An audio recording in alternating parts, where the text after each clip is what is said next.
Dans une précédente vidéo, je vous avais dit que je vous parlerais du Nanotyrannus. Et aujourd'hui, je le fais. Mais je ne vais pas parler que de lui. Je vais parler aussi de sa grande famille qu'est les Tyrannosauridés. Vu comme ça, on ne dirait pas que les tyrannosaures sont une grande famille de plusieurs espèces. Et pourtant, il n'y a qu'à regarder ma vidéo sur l'Albertosaurus pour déjà trouver 3 membres de cette famille. Mais bref.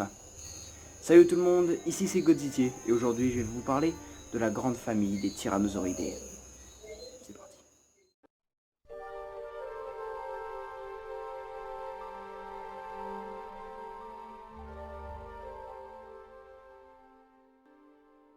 Bon, vous connaissez tous le T-Rex. Et si vous le connaissez, c'est sûrement grâce au film Jurassic Park. Mais quand on y pense, les dinos du film sont assez différents de la réalité. Mais ça, j'en parlerai dans une autre vidéo. Encore. Parce que je sais pas vous, mais moi le T-Rex du film, il m'a tellement marqué qu'aujourd'hui quand je pense à ce dinosaure, et ben je vois ça. Mais bref. Le tyrannosaure pouvait mesurer jusqu'à 13 mètres de long pour 7 mètres de haut.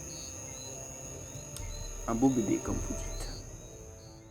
Et en plus d'être énorme, celui-ci était carnivore, et à l'aide de ses mâchoires, il pouvait broyer les os de ses victimes.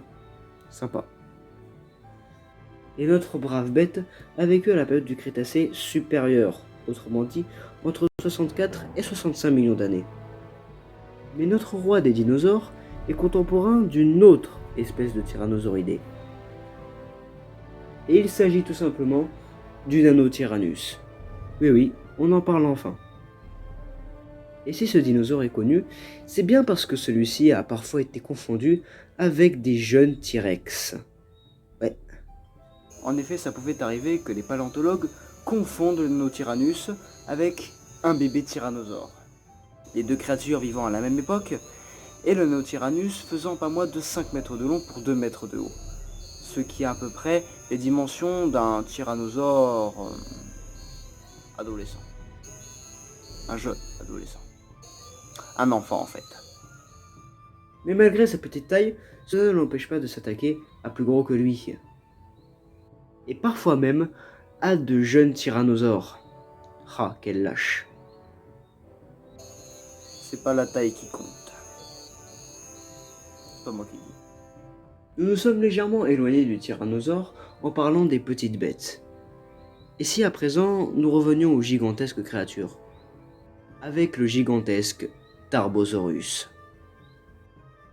Si vous ne le connaissez pas, c'est normal. Mais si vous le connaissez, c'est d'autant plus normal. C'est sans doute l'un des tyrannosauridés les plus connus avec le tyrannosaure. Car en effet, il s'agirait tout simplement de la pâle copie de celui-ci, mais en Asie. Et là où ces deux colosses se ressemblent étonnamment, c'est au niveau des dimensions et à l'emplacement des os. En effet, le Tarbosaurus pouvait mesurer jusqu'à 12 mètres de long et 6 mètres de haut. Ce qui est presque la même chose qu'un T-Rex au final. C'est pour ça qu'au tout début, lors de la découverte des premiers ossements de Tarbosaures, on pensait qu'il s'agissait tout simplement de la même créature sur un autre continent. Mais il n'en est rien. En réalité, ce n'est juste qu'un très proche cousin du T-Rex. Même si c'est vrai, on pouvait douter sur l'appartenance de cette créature. Mais ce n'est qu'un cousin. Un tyrannosauridé. Un gros, certes, mais un tyrannosauridé quand même. Et si maintenant je vous parlais de nouveautés? En effet, cela fait assez longtemps que nous n'avons pas trouvé de nouvelles espèces de T-Rex. Et pourtant, il y a à peine 2 semaines, certaines recherches ont porté leurs fruits. Le Thanatotériste, qui durant cette vidéo va s'appeler le Thanatosaurus, pour des raisons de pratique. Écoutez les gars, on est sur une chaîne de vulgarisation, oui ou non? Pour le moment, nous n'avons pas encore de dimension fixe pour cet animal, mais on estime des dimensions égales à celles d'un T-Rex. La seule différence notable entre ces deux espèces, c'est que le Thanatosaurus est la plus vieille espèce de tyrannosauridés. Comme ça, au calme. Effectivement, les deux espèces ont quelques millions d'années de différence. Le Thanatosaurus existait entre 80 et 79 millions d'années. Et de plus, celui-ci vivait en Amérique du Nord, plus précisément au Canada, alors que le T-Rex vivait plutôt vers le Montana. Eh bien mes amis, à l'heure à laquelle je vous parle, je vais bientôt arrêter cette vidéo. Je pourrais vous parler de la famille des tyrannosauridés pendant des heures, je n'ai fait qu'effleurer le sujet.